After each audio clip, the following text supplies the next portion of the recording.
नमस्कार, मैं डॉक्टर अभिजीत हूँ। मैं डीएमएससी हॉस्पिटल की senior paediatrician plus neonatal and paediatric critical care specialist हूँ। आज जिस टॉपिक के बारे में हम बात करेंगे वो है बच्चों की डायबिटीज़।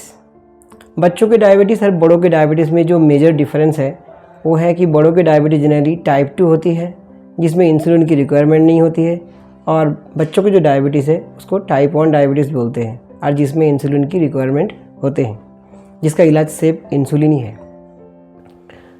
हम लोग आगे बढ़ने से पहले कुछ चीज़ें समझ जाते हैं। डायबिटीज़ एक्चुअली क्या बीमारी है। डायबिटीज़ एक बीमारी है जिस बीमारी में अपने शरीर में इंसुलिन की कमी हो जाता है। किस कारण में कमी होता है लगभग साइंस अभी तक आइडेंटिफाई नहीं कर पाए, बट फिर भी कभी कभार शरीर के अंदर शरीर तोड़ने की वजह से इंसुलिन की जो अपने शरीर से निकालते हैं जो ऑर्गन बोलते हैं इसको पैंक्रियास, उससे कम होने लग जाता है। जब कम हो जाता है तभी ये बीमारी होती है। आमतौर पे हम इस बीमारी को नज़रअंदाज नहीं कर सकते हैं, क्योंकि ये बीमारी दिन के दिन बढ़ते जा रहे हैं, क्योंकि हमारे लाइफस्टाइल की वजह से, और क्योंकि अब डिफरेंट टाइप्स का भी इन्फ्लामेटरी प्रोसेस अपने शरीर में चलते रहते हैं। मोस्ट ऑफ द टाइम बच्चे कैसे प्रेजेंट करते हैं हमारे पास। बच्चे जनरली हमें बोलते हैं कि बच्चे के वजन कम हो रहा है, बार बार सुसु जा रहा है, रात में पेशाब कर रहा है, बहुत ज़्यादा भूख लग रहा है बच्चे को। कुछ बच्चे पेट में दर्द, उल्टी और कभी कभार बेहोशी की हालत में भी आते हैं।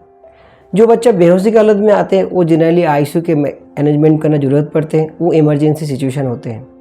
लेकिन अर्ली फेज में जब ये सिम्टम होते हैं तब बच्चे की शुगर चेक करने से इसका पता चल जाता है। शुगर तो किसी को भी बढ़ते हैं, बट बच्चों की जो शुगर मान लिया हम मानते हैं, कभी भी शुगर चेक करें वो 200 से ऊपर जा हो तो इमीडिएट उसकी एक फास्टिंग ब्लड शुगर और 3 महीने की एक शुगर HbA1c कर लेना चाहिए। मान लीजिए फास्टिंग ब्लड शुगर 126 बार उससे ऊपर है तो हमें तुरंत शुगर के बारे में तहकीकात करना शुरू करना ज़रूरी है, क्योंकि जितना जल्दी इलाज करते हैं उतना ही जल्दी इसकी निरामय होने की संभावना है।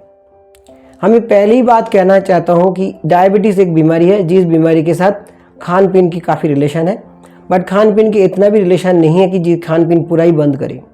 खान पीन ऐसे होना चाहिए जितना आपकी रिक्वायरमेंट है और जितना आपके इंसुलिन की रिक्वायरमेंट है। ये एक बीमारी है जिस बीमारी में सिर्फ डॉक्टर सब कुछ नहीं कर सकता है, इसको फैमिली की शिक्षा बहुत ज़रूरी है। इसीलिए डॉक्टर रोज़ इन फैमिली को अच्छे से काउंसलिंग करते हैं और इंसुलिन और खान पीन के बारे में समझाते हैं। खान पीन की बहुत लंबा लिस्ट है और उस चीज़ में हम जनरली हॉस्पिटल में आराम से बात करेंगे चीज़ों के लिए, पर लेकिन इंसुलिन केवल ही चिकित्सा है। इंसुलिन एक हार्मोन होता है जिस हार्मोन से अपना शुगर कंट्रोल होता है। उसको इंजेक्शन के मार्फत अथवा कोई एक मशीन लगते हैं जिसमें लगातार लगते रहते हैं ग्लूकोज मॉनिटरिंग के साथ साथ, उसी से ही बच्चे की इलाज होते हैं। हम लोग कभी कभार सोचते हैं डायबिटीज़ से इंसान की ज़िंदगी कितनी, बच्चे तो छोटे हैं, कितना ज़िंदगी है। हमने देखा गया कि बच्चे की ज़िंदगी एक्चुअली नॉर्मल बच्चे जैसी ज़िंदगी, नॉर्मल इंसान जैसे की ज़िंदगी वो जी सकते हैं। सही तरीके से ग्लूकोज की कंट्रोल हो तो उनकी ज़िंदगी नॉर्मल लोगों जैसी है। हाँ, उनकी ज़िंदगी में थोड़ा प्रिकॉशन लेना ज़रूरी है, उनको समझना ज़रूरी है, बच्चों को और बच्चे की पेरेंट्स को। एंड धीरे धीरे बच्चे जब एडोलेसेंट एज ग्रुप में जाते हैं उस टाइम में उनको समझना ज़रूरी है। इन समरी, डायबिटीज़ एक कॉमन बीमारी है बच्चों के अंदर, इसके में नज़रअंदाज मत करिए। जितना जल्दी ऐसा कि डॉक्टर की सलाह लीजिए, और ये बीमारी इलाज लायक है और ये इलाज से बच्चा संपूर्ण नॉर्मल ज़िंदगी जी सकता है। नमस्कार।